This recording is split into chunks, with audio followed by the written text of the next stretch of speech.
the chamber arms, making the pipe smaller so you increase the flow when you decrease the diameter. Right. Is that the same thing that's going to cause these red skies? Well, the actual composition of the atmosphere is going to slowly begin to change.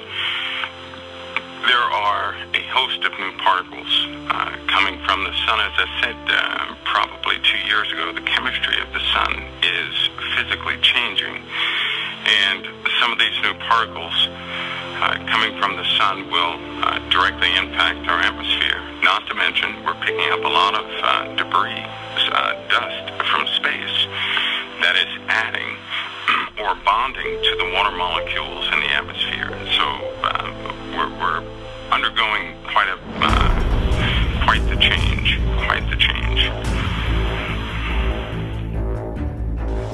Most people are aware of what I call periodic cataclysms that strike the planet.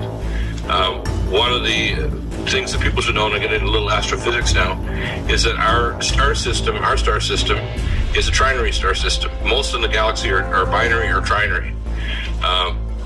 Over 73% of them are at least binary, and a good percentage, around 15 to 18%, are trinary. It's very rare to see a star that actually doesn't have a partner.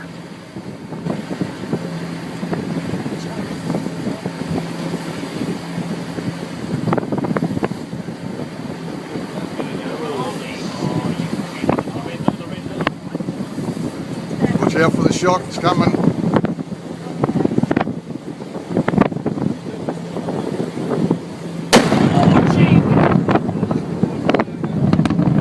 Holy smoking Toledos.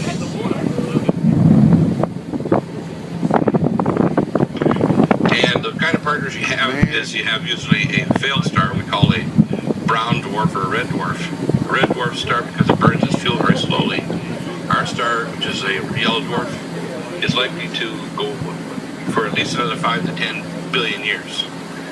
But the red dwarf stars can go, because of the rate that they burn fuel, for 100 trillion years. And they have a magnetic field 100 times to 200 times stronger than our planet, our sun. Even though they may be only 10 to 20% of the mass, their temperature is only about 5 degrees above absolute zero, but they have a magnetic field 200 times stronger. And when the folds of the magnetic field flip and cross, which causes a coronal mass ejection, you get a CME, or coronal mass ejection, or a solar storm. The storms that occurred on red dwarfs are actually hundreds or even thousands of times more energetic.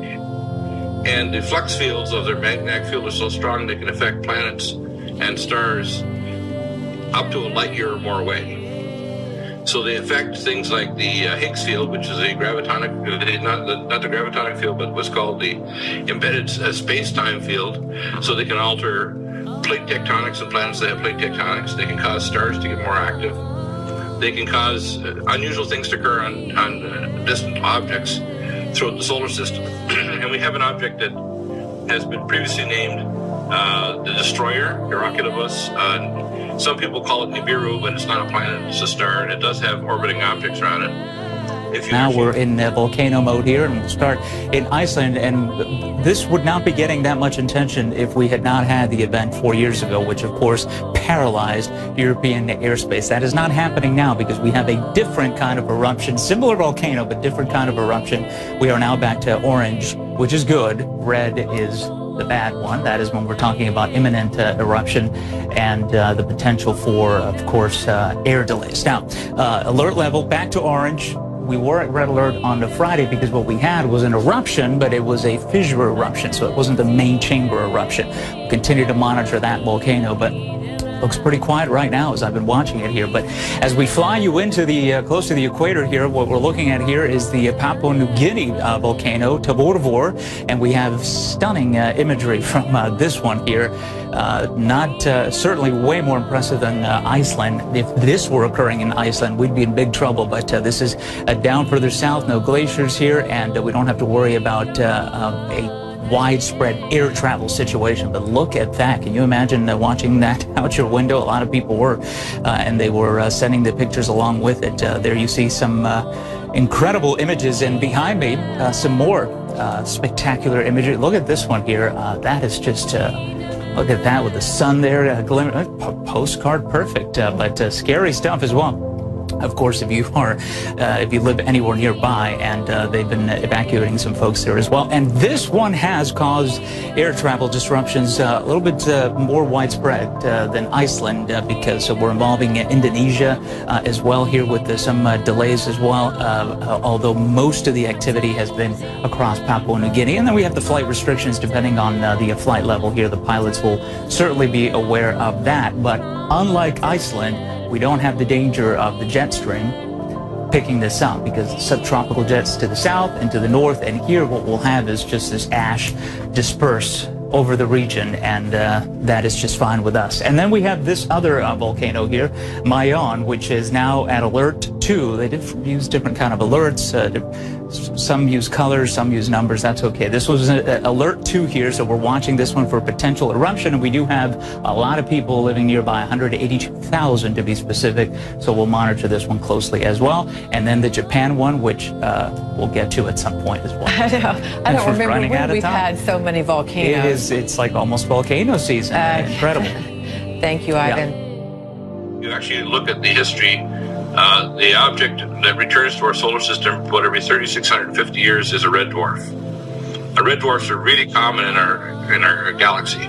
Dangerous to us? Very dangerous. And what happens is when the red dwarf returns, there's really good evidence that we had, if you look at Velikovsky's research, because it's strong magnetic fields. Tell him who Emmanuel Velikovsky, a visionary who wrote in the 50s and 60s about a solar system that we live in movement, under electromagnetic flux. It's an electric universe, basically. It's what the Thunderbolts people are pushing. And that's what Velikovsky pushed. He had enough respect from Albert Einstein. They were good friends, so it wasn't just like a... Yeah. No, he wasn't a flake. Just a fruitful guy, let's put it that way. Yeah. And he theorized that these red dwarf stars would carry iron ore dust, and in their tail and also in their corona. In other words, a big bubble around the head of the red dwarf that could be quite expansive. And because you can't see these, you can only see them with an X-ray telescope or infrared telescope like IRAS, the infrared telescopes, or SOHO. Is that why the Vatican built the world's largest infrared scope in Arizona? Yeah, they're looking for something. Also in in Antarctica, the McMurdo base, because I actually took care of people going back and forth for a year and a half that were actually going to McMurdo to our SPT classified projects. Mm-hmm. Right? So the SPT we have what's called a pi meson scope that's below the ice field. And what they would do is called pi meson sensors that are up to 3/4 of a mile under the ice shelf. And those pi mesons, basically, they pick up and build up a picture of the galaxy based on the pi mesons, because pi mesons will go into the planet or stars or anything, and basically nothing stops them. And they have what's called pi meson detectors. The other thing is that they have all kinds of different scopes. For example, about 4 years ago, a German Zeiss-based infrared telescope was put on a US 747. So they have this flying US 747 that go 50,000 feet up, as high as one of these can go. And they can image basically almost as good in far infrared as the Hubble telescope could do in the visual. And they were looking very much for the perturbations of the planets Uranus and Neptune, since Tycho Brahe, the Danish astronomer, discovered this over 100 years ago. And all of the theoretical physicists know that there's large objects now. The reason to discover what's called a super-Earth, estimated in the Oort cloud, about 0.73 light years to be about 10 times the size of Earth out there. And they found Setna and other planetoid-like objects. That's why they demoted Pluto. But the fact is, though, there's an object in deep space that's just above absolute zero, and it's probably a red dwarf, and it's probably pushing comets into our inner solar system. Well, now, am I right? When they recently came up with the object that was bigger than Pluto, further out, that's right. Its orbit suggested what you're talking about. There's no proof of it, but it suggested it because of the mechanics. Because of the gravitonic effect and the space-time effect. The orbital mechanics. I got you. Right, and the first time the perturbations were picked up was by this Danish astronomer. So putting it all together, including my classified sources, we are visited by an object that's called Destroyer. It's called the Dragon Star.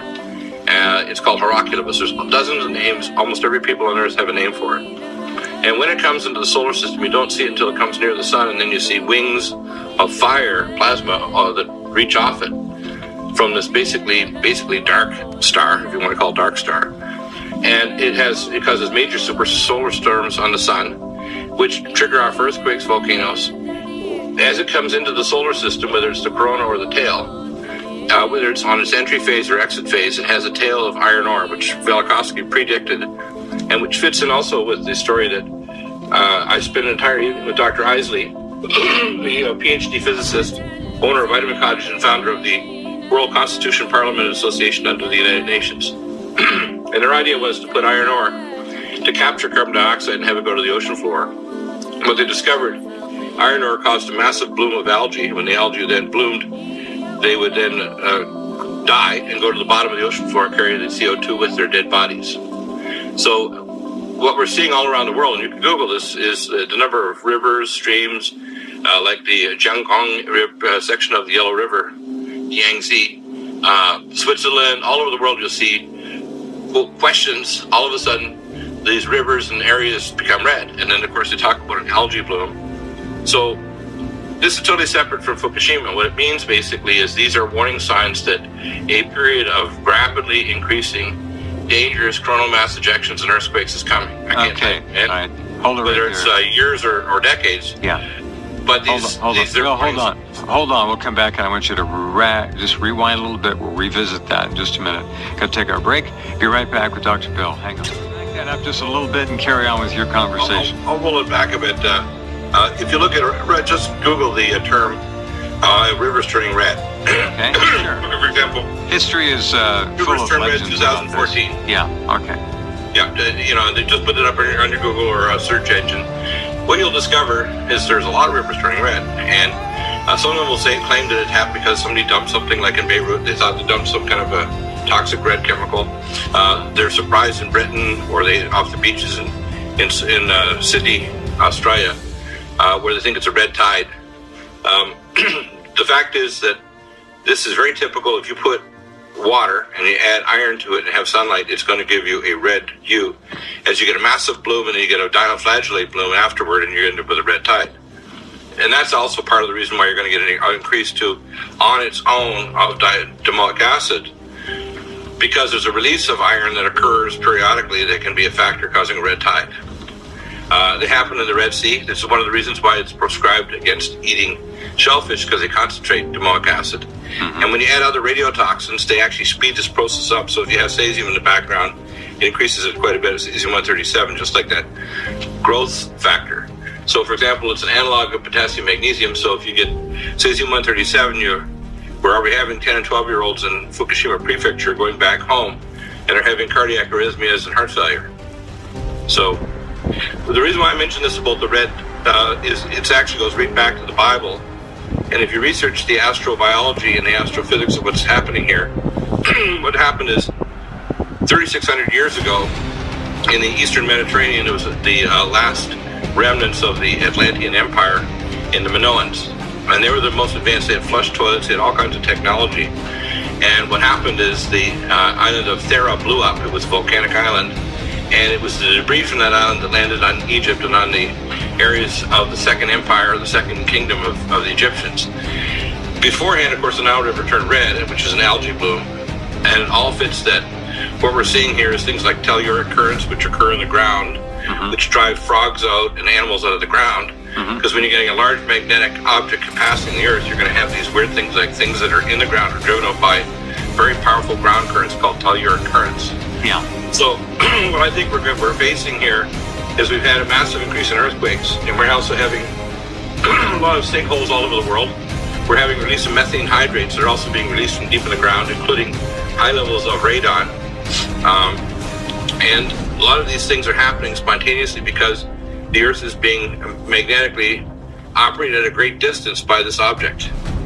And I think what we're going to have is massive increases in earthquakes, which means we don't have a lot of time to remediate these plants so they won't break down and cause many Fukushimas. Even if we started tomorrow, we don't have enough time. There's so much work. No, I don't know when it will happen. The thing is, all we're saying here is that these signs are equivalent. It appears that we are probably reaching that time period around 3,650 years roughly, where this object returns to the solar system. And if you actually look at the historical record, it may not do it the first time, might be in a multiples of it the second or third time, but it might also fit in with the Younger Dryas period, which is between 11,000 and 12,000 years ago, where we had 1,000 years of darkness. We had another, if you want to call it, relapse into the Ice Age that was present before that, called the Younger Dryas period. And of course, that period of our Ice Age also occurred around 13,000 years ago when we had a nuclear war, with remnants of those nuclei present in Saudi Arabia, Yemen, and northwestern India, which is near the, and they were actually near Bombay, India. So these things have been well investigated by chemists that are not religious, and they proved those nuclei couldn't be formed by an impact from an asteroid or comet or any other space object. They were created by a nuclear explosion on the ground. And there's also remnants of certain isotopes that could only occur in a nuclear war. Xenon-129, I think, is one of them. So what I think we're facing is we're going to have increasing cataclysms of global climate acceleration, of bad weather, of ozone hole deterioration, which is amplified by not only the radioiodine, but also other gases, and it's also aggravated by massive fluctuations in the magnetic flux field of the Earth. Because the Earth field has been decreasing for thousands of years, and when there's an external field affecting that, and the world's oxygen concentration is relatively dropping, because the number of dead zones in the oceans are increasing, like the Gulf of Mexico, after the drilling at the Macondo drill site, we now have the invasion of Australian jellies because they don't need oxygen. Because a lot of the Gulf of Mexico is basically a dead zone. There's very low oxygen in great parts of the Gulf of Mexico now.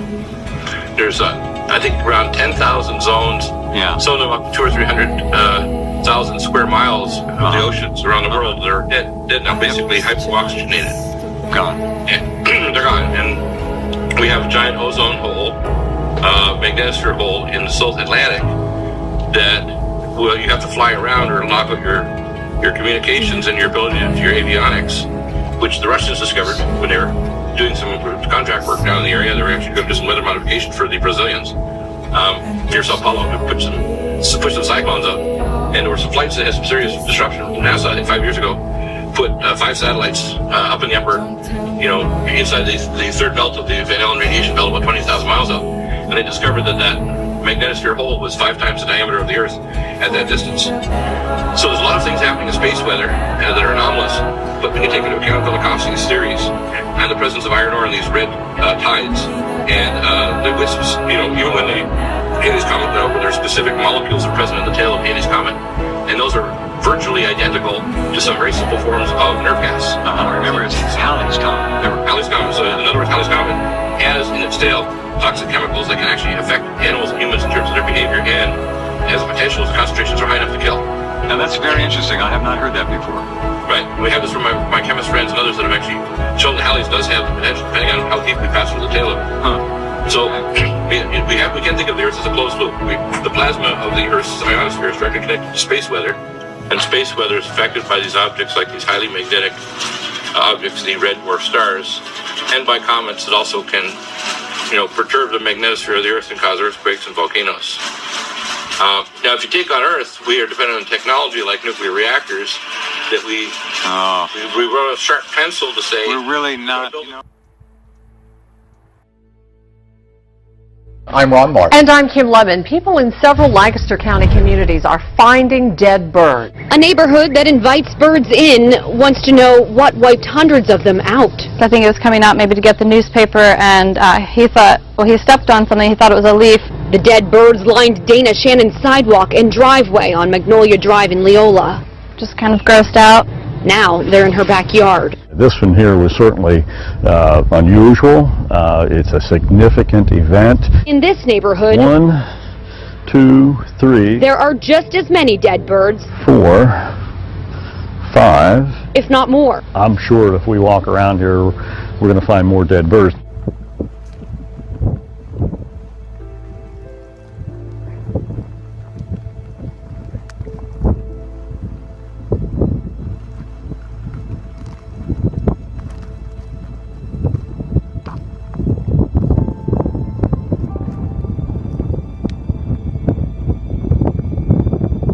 The storm that rolled through the inland northwest last night did more damage than just knock down some trees and power lines. It killed 8 head of cattle. 3 cows and 4 calves on Jim Hoffman's pasture near Harrington were hit by lightning, killing them instantly.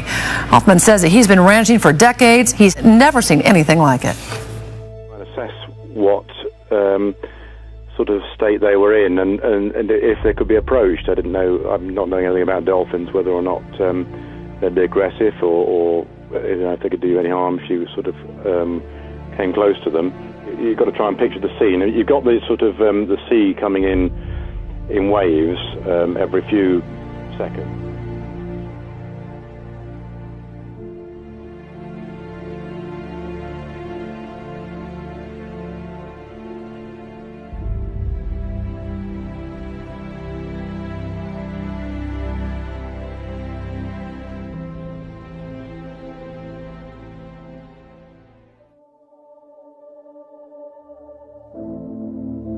I want to begin with the massive wall of water and the now deadly mudslide in Southern California, stranding thousands in just an instant.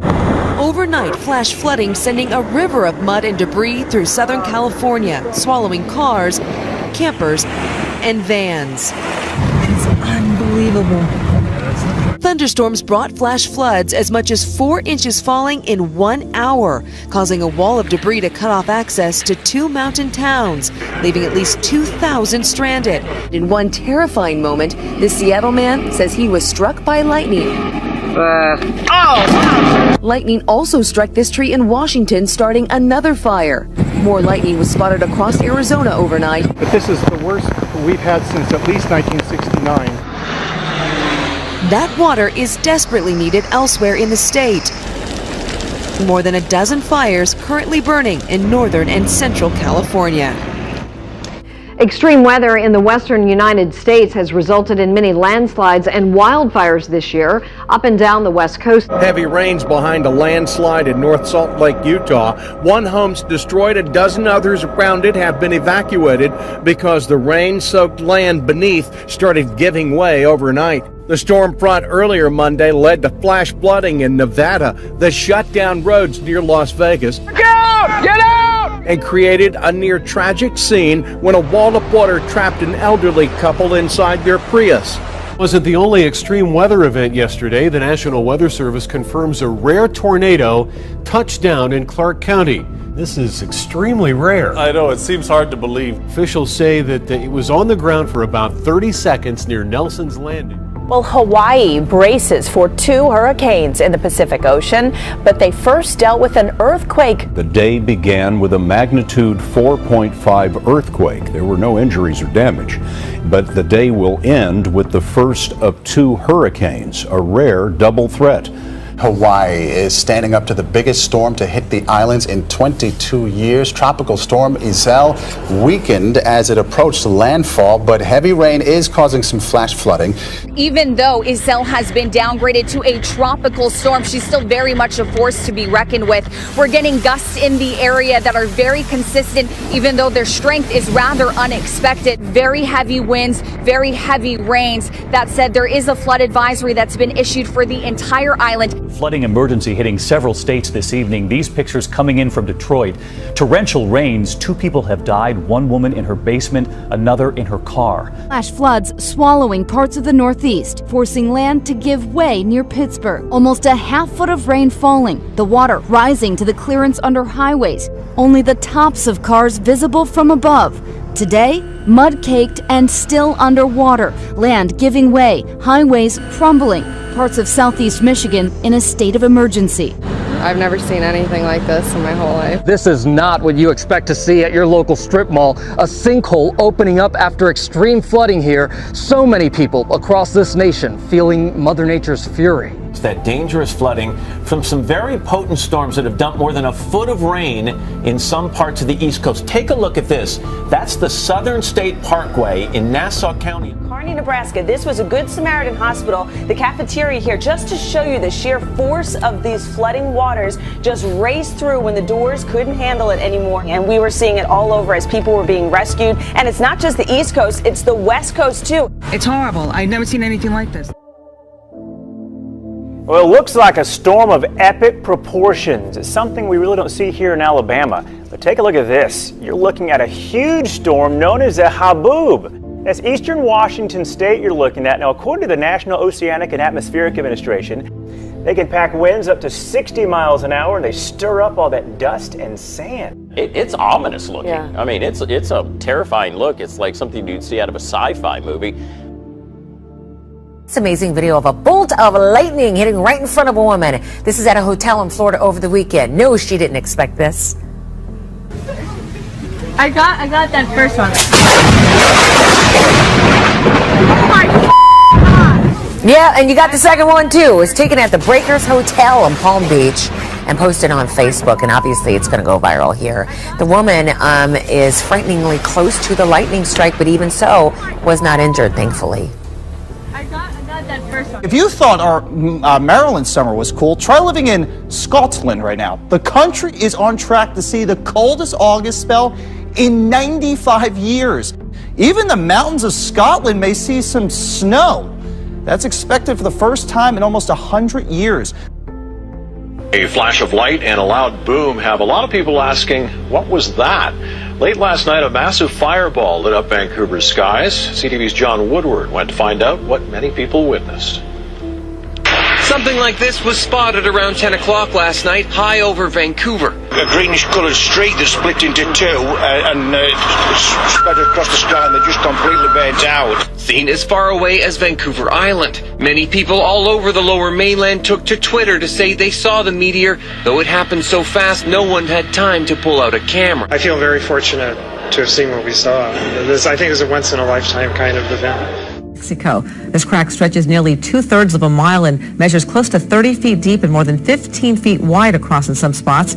This is in the rural area 50 miles west of the city of Hermosillo in the state of Sonora. While some believe seismic activity is to blame, others point to an underground stream that eroded the ground above it. Now, this incredible video was captured by a drone. We've had just about every kind of extreme weather in the past 24 hours. Half a foot of rain fell in the Midwest and Washington state. Mudslides damaged homes and covered highways. In this country, we're keeping an eye on a triple threat of severe weather threatening millions as we head into the weekend. Torrential downpours swept through a good swath of the country today, causing major flooding in the Midwest. And in the South, extreme heat and severe storms with damaging winds have several states on alert. Quick-moving storms dumped nearly 10 inches of heavy rain on parts of the Midwest early this morning. Stretches of highway under waist-deep water had to be closed as cars were nearly swept away. In Indiana, dozens of drivers made wrong turns into treacherous waters. Those flooded roads also made it difficult for firefighters to get to a burning building.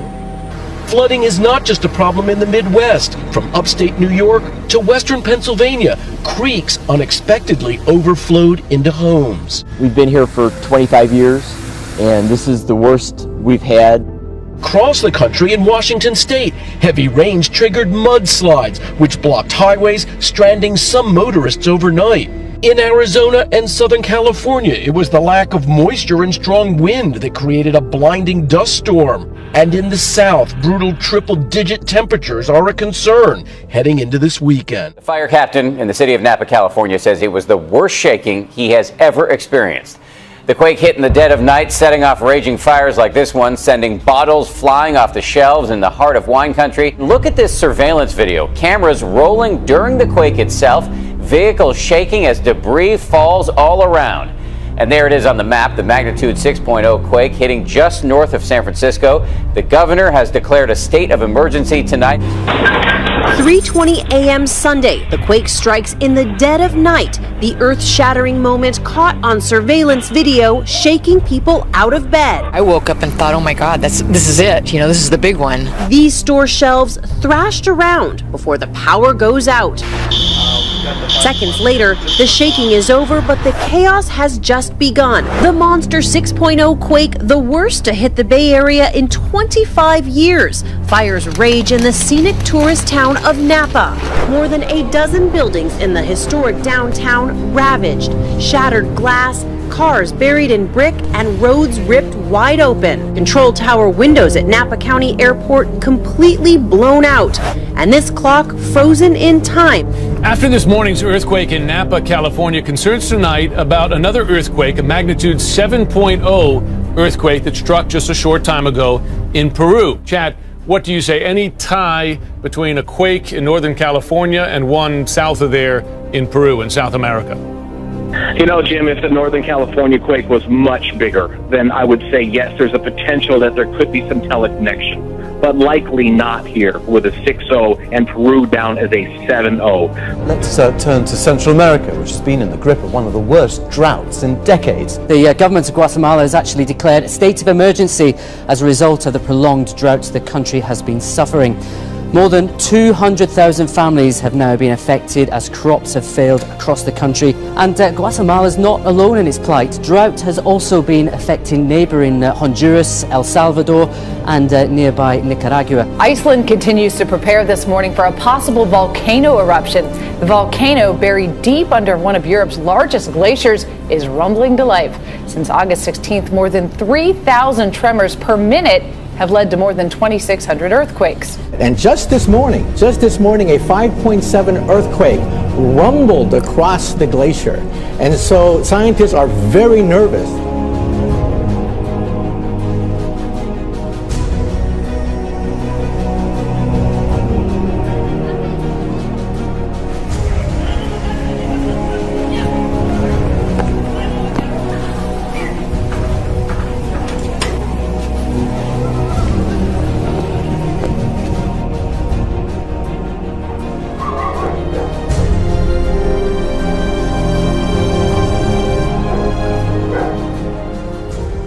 Big mystery this morning. Good morning, everyone. Residents in Harrisburg are still trying to figure out exactly what those flashing lights are. Aliens? A drone, maybe?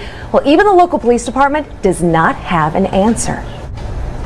Oh, I am scared to death now. It's the video that's sparking rumors of extraterrestrial life. I thought it was a plane until I realized it wasn't moving, and I watched it for about 20 minutes. Wilkerson called 911. Look at that, look at that, look at that! But even police were dumbfounded. He went there, and apparently he saw them too. So he called his sergeant and his corporal to come to verify what he was seeing. So police called the National Guard Training Center and the local airports to find out if they could account for any aircraft activity in the area. They couldn't. This is unbelievable. This isn't the first UFO sighting in recent weeks. In July, this questionable object was spotted as firefighters battled a wildfire in Canada. And just 2 weeks ago, these photos were posted all over Twitter, convincing many that the illuminated round disc was something extraterrestrial. Back in Pennsylvania, Wilkerson says she's convinced these lights prove we're not alone. Well, evacuations are underway this afternoon in Papua New Guinea after a volcano erupted. Woke up this morning and there she blows. That's something you see every day, isn't it? People who live in nearby towns say there is about a half an inch of ash on the ground. An Australian airline made some minor adjustments as well to flight paths between Sydney and Asia. Look at that. It has been another day of monster waves and dangerous rip currents on both parts of both coasts in this country. Two powerful storms are responsible. Hurricane Cristobal in the Atlantic and Tropical Storm Marie in the Pacific. In Southern California, the surf hasn't been this big in nearly 20 years, drawing big wave surfers and huge crowds. Pounding surf also caused this damage to a Catalina Island dry dock and ripped apart a lifeguard building that's a Malibu landmark. We begin with two powerful storms far from land that are still managing to pose a deadly double threat on beaches along the west and east coasts of the United States tonight, killing at least 3 people so far. Tropical Storm Marie is churning in the Pacific. The monster storm generating incredible waves hundreds of miles away. Marie is west of the southern tip of Baja now, throwing a big south swell up into our area in some of the highest wave conditions we've seen in years. It sounded like a thunderstorm, like if it was rain, like if it was lightning, thundering. That's how powerful, because you could feel the ground, you could feel it. Tonight from Los Angeles to Jacksonville, Florida. First at 5, rough surf and red flag.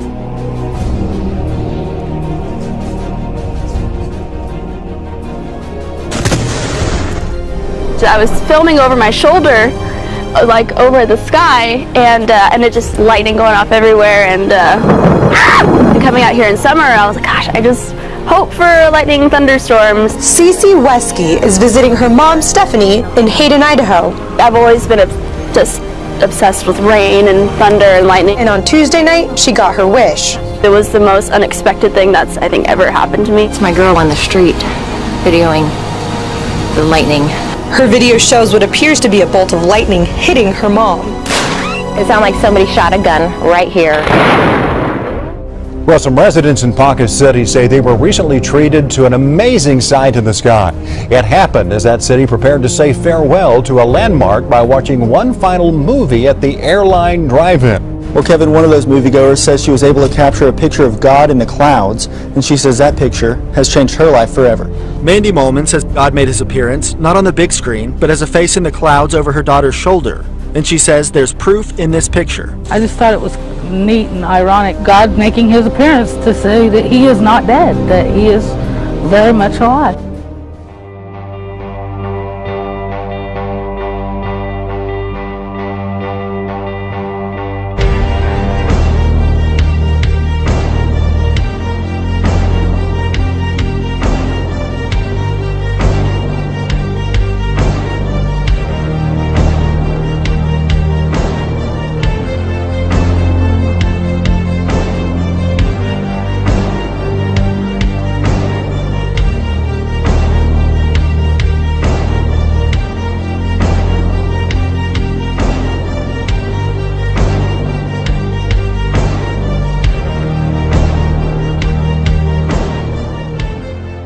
Extracts originate from bibliothecapplides.net, titled Nibiru and the Lemurian Connection by Greg Jenner, the Dark Star website, Lemuria. Mainstream history has chosen to forget about this lost continent that once existed in the Pacific. To many esoteric researchers, including me, Lemuria should be included in academic textbooks. One such educational book that does include Lemurian history was published by an obscure Rosicrucian sect called the Stellar Group, or the Lemurian Fellowship, based out of Stella, Illinois and San Jose, California, respectively. I managed to get my hands on a copy of this rare textbook entitled The Ultimate Frontier, Exhibit A, Eklal Kushana, The Ultimate Frontier, 1963. The inside jacket cover says the following: some of the fascinating subjects discussed in this Ultimate Frontier are the evidence of a magnificent civilization that once flourished on the now submerged continent of Lemuria in the Pacific Ocean, a moving story of communities that are actually living by this Lemurian philosophy, a master plan dating from 4700 BC and involving the Great Pyramid for establishing in October AD 2001 a new nation dedicated to the uplift of all mankind. The Ultimate Frontier describes the mysteries of human existence and may well mark the beginning of a much greater phase of Western civilization. I must admit the intro of this book does seem a little cultish, but I believe the Rosicrucians are onto something here to suggest the Lemurian continent was very physical and very real. Why did Lemuria submerge into the Pacific Ocean? According to North American Rosicrucian adepts, this occurred because of a pole shift. More importantly, though, what was the reason or trigger for a pole shift? I've always argued that a pole shift can only occur from the magnetic field interaction of a planetary body passing near by, such as Nibiru. Have the Rosicrucians and Freemasons acquired ancient knowledge of this celestial intruder? I say yes, and each brotherhood gives tantalizing clues of this through symbolic pictures. They also speak of a dark satellite and a blazing star. Before getting into that, however, let's first look at this mysterious continent known as Mu. The Lost Continent of Mu, Exhibit B, David Hatcher, Childress, Lost Cities of Ancient Lemuria and the Pacific, 1988. One of the great proponents of Lemuria or Mu was James Churchward, an Anglo-American who spent a great deal of his life in India. Here he is initiated into certain Eastern esoteric truths, being shown supposedly some ancient tablets in an Indian Tibetan monastery. There have been many Tibetan monasteries in India for hundreds, if not thousands of years. He was taught how to read the tablets and was told many fascinating things about ancient history. Then, after travelling all over the world, he wrote a series of very popular books, the first one entitled The Lost Continent of Mu. Churchward's books added a great deal to the story of information available on Lemuria. While Churchward had his inaccuracies, he nevertheless had many interesting things to say. Furthermore, one can find substantiation for much of his information. In the year 1900, at Dunhuang, a small desert town on the border of northern Tibet, a Taoist monk found a hidden library inside a cliff honeycombed with caves. The room had been walled up with bricks in the 11th century to keep it from falling into the hands of invading barbarians.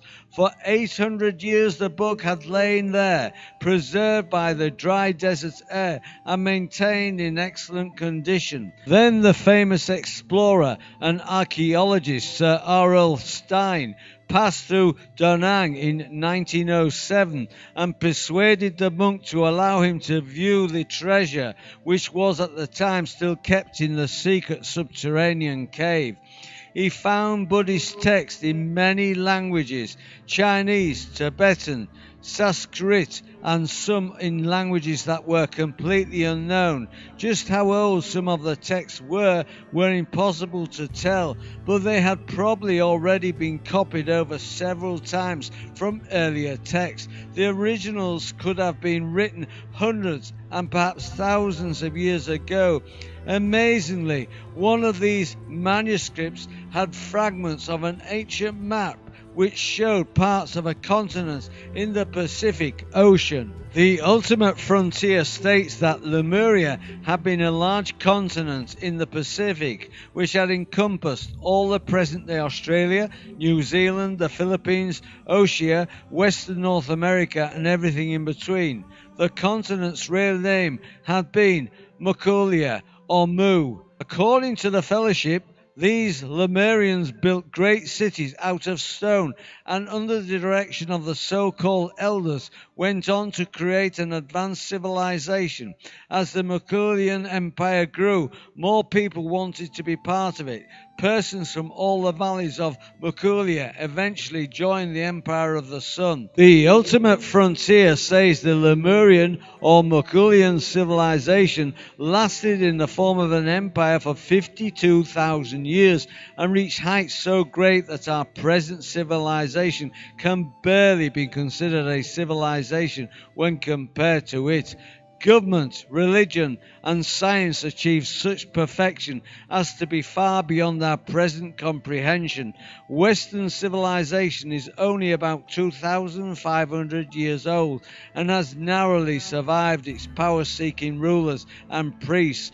Our science and technology are but in their infancy and as yet consist of relatively few rediscoveries. Mankind's first civilization rose 78,000 years ago on this giant continent, and it lasted an astonishing 52,000 years. It was destroyed in an earthquake which had been generated by a pole shift occurring some 26,000 years ago. or at approximately 24,000 BC. The continent was so large that when it sank, the oceans of the world became drastically lowered as water rushed into the newly formed Pacific Basin. The relatively small islands which had existed in the Atlantic during the time of the Lemurian civilization were left high and dry by the receding ocean. The newly emerged land joined the opposite archipelago of the Atlantic Ocean to form a small continent. This continent is called Atlantis by historians today. Its real name was Possid. The Lemurian civilization had survived many pole shifts previously, building its structures out of gigantic blocks of stone, fitted together in structures designed to last tens of thousands of years. Because the area of the Hawaiian Islands were one of the pivot points in the pole shifts that took place every 10,000 years or so, the citizenry of the Lemurian Empire were generally spared the massive destruction that typically takes place in such an event. Nibiru, the mountain maker. Mountains, why are we so fascinated with them?